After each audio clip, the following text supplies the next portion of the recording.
Salut à tous, passionnés d'histoires épiques et de légendes du ring. Aujourd'hui, on plonge dans un chapitre méconnu et explosif de la vie de Mike Tyson, sa chute de champion incontesté à prisonnier, et le moment où un seul coup de poing en prison a redéfini sa réputation. De la gloire des rings de Las Vegas au mur froid d'une cellule, découvrez comment Iron Mike a affronté un combat bien plus brutal que ceux du ring, un combat pour sa survie, sa dignité, et sa rédemption. Préparez-vous pour un récit chargé d'émotions, de tension, et de puissance brute. Si cette histoire vous intrigue, cliquez sur s'abonner, activez la cloche, et plongez avec nous dans cette aventure incroyable. Une chute brutale, du ring à la cellule. En 1992, Mike Tyson était au sommet du monde. Champion du monde poids lourd incontesté, il était une icône mondiale, un phénomène culturel dont le nom seul faisait trembler ses adversaires. Ses combats généraient des millions, et son aura d'invincibilité semblait indestructible. Mais en un instant, tout s'est effondré. Accusé d'agression sur une jeune femme, Tyson a été jugé et condamné à 6 ans de prison. Le verdict de Choke Le Monde. Était-il vraiment coupable? Allait-il perdre sa liberté, sa gloire, tout ce qu'il avait construit? Malgré ses protestations d'innocence, le jury l'a déclaré coupable. Du jour au lendemain, l'homme qui remplissait les arènes et vivait dans le luxe des jets privés et des hôtels 5 étoiles s'est retrouvé derrière les barreaux de l'Indiana Youth Center, plus tard renommé Plainfield Correctional Facility. Le contraste était saisissant. Le numéro 9,22335, c'était désormais lui. Fini les foules en délire, les flashs des caméras, les acclamations. À la place, les murs gris d'une cellule de 6x9 pieds, le claquement des portes en acier, et les cris sporadiques des autres détenus. Tyson, qui vivait entouré d'une cour d'admirateurs et d'assistants, se retrouvait seul, dépouillé de son identité de champion. Ses points, qui avaient généré 30 millions de dollars, n'étaient plus que ceux d'un prisonnier parmi d'autres. Pourtant, dans cet environnement hostile, où la domination était la loi, Tyson allait devoir naviguer un monde sans gants, sans arbitre, et sans règles. Un champion en cage. Dès son arrivée, les autorités carcérales savaient que détenir une célébrité comme Tyson était un défi. Pour le protéger des agresseurs potentiels ou des provocateurs cherchant à se faire un nom, il a été placé en isolement protecteur, une forme de confinement solitaire. Si cela garantissait sa sécurité physique, l'isolement imposait une souffrance psychologique unique. L'homme habitué à être le centre de l'attention passait désormais 23 heures par jour dans une cellule exiguë, avec pour seule compagnie ses pensées et quelques livres. Les bruits de la prison, portes qui claquent, cris étouffés, pas lourds des gardiens remplaçaient les rugissements des foules dans les arènes. Tyson, dont la vie avait été rythmée par l'adrénaline des combats et l'effervescence de la célébrité, devait maintenant affronter le silence oppressant. Dans ce vide, il a commencé à se plonger dans la lecture, dévorant les œuvres de Malcolm X, Sun Tzu et Machiavel. Ces textes, loin des rings, lui offraient une nouvelle forme de combat, celui de l'esprit. Mais la prison n'était pas un monastère. Tyson était une légende vivante, un homme qui avait terrassé des champions en quelques minutes. Pour certains détenus, il était une figure d'admiration, pour d'autres, une cible à abattre pour gagner en crédibilité. Chaque fois qu'il entrait dans les espaces communs ou la cour, la cantine où il sentait les regards peser sur lui. Les gardiens rapportaient que les autres prisonniers l'observaient, évaluant s'ils devaient l'approcher avec respect ou le défier. Tyson, dont l'identité reposait sur sa réputation d'homme le plus dur de la pièce, devait réinventer sa manière d'exister.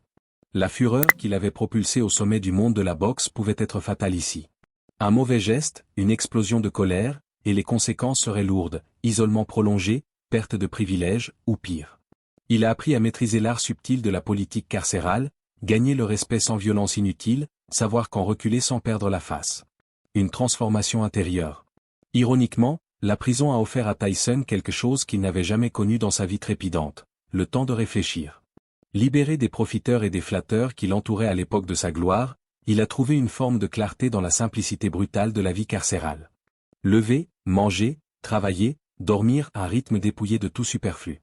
Il s'est mis à méditer, à explorer d'autres religions, à chercher un sens au-delà de la violence qui avait défini sa vie.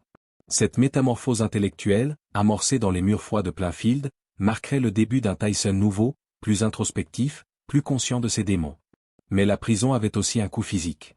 Sans accès à des salles d'entraînement modernes ni à des coachs professionnels, Tyson devait se contenter de pompes, d'abdominaux, et de shadowboxing dans sa cellule.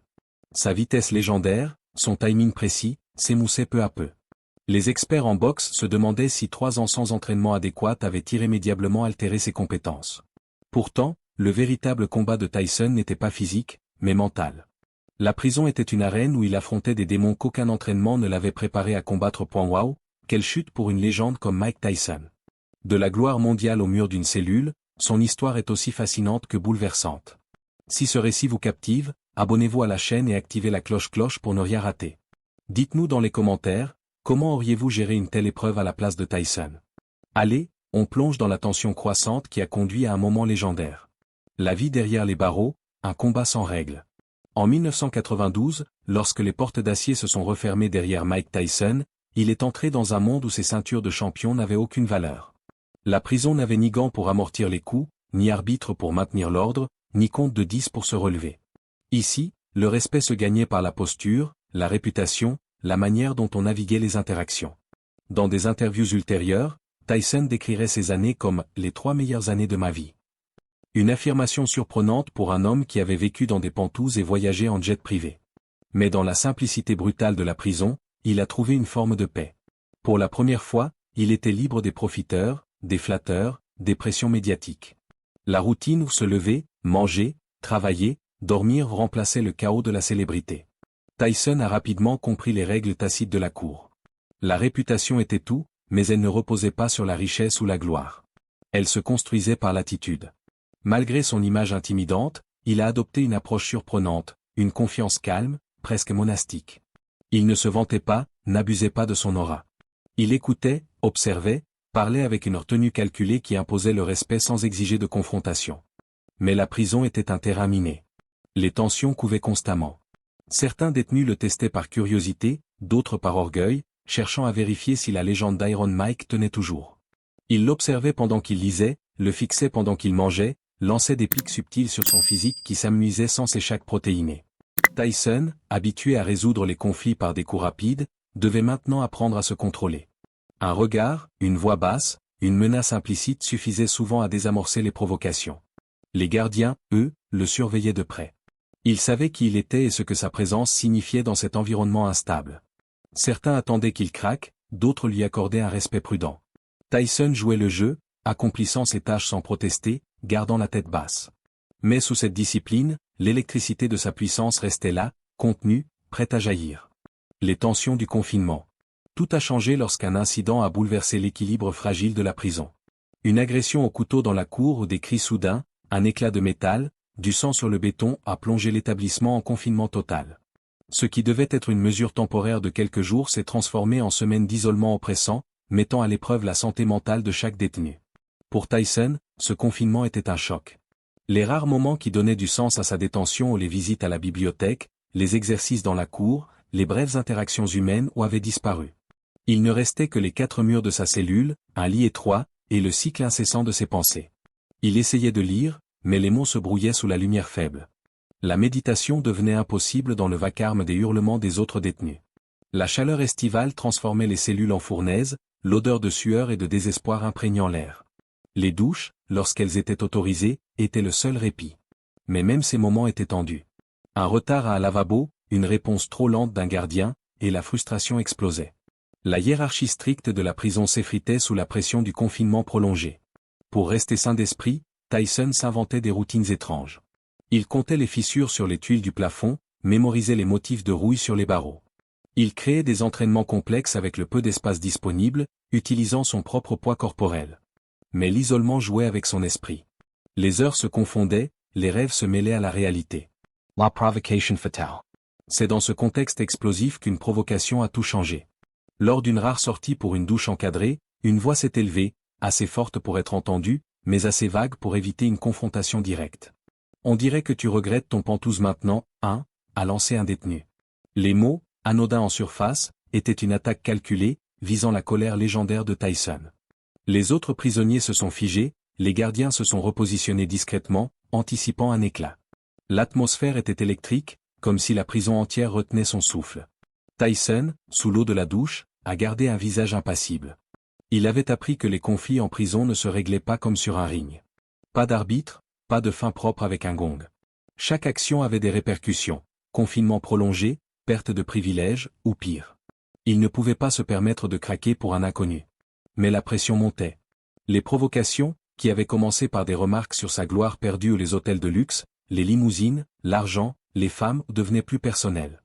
Les détenus s'attaquaient à son physique, se moquant de ses muscles qui s'amenuisaient sans entraînement. Puis, ils ont touché une corde sensible, l'accusation qui l'avait conduit en prison. Tu te sens fort en attaquant les faibles, Iron Mike? T'aurais fait quoi contre un mec de ta taille? Chaque mot était une aiguille, piquant la façade de calme que Tyson avait soigneusement construite.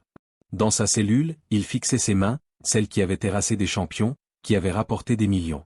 Elles lui semblaient étrangères maintenant, des armes sensibles légitimes.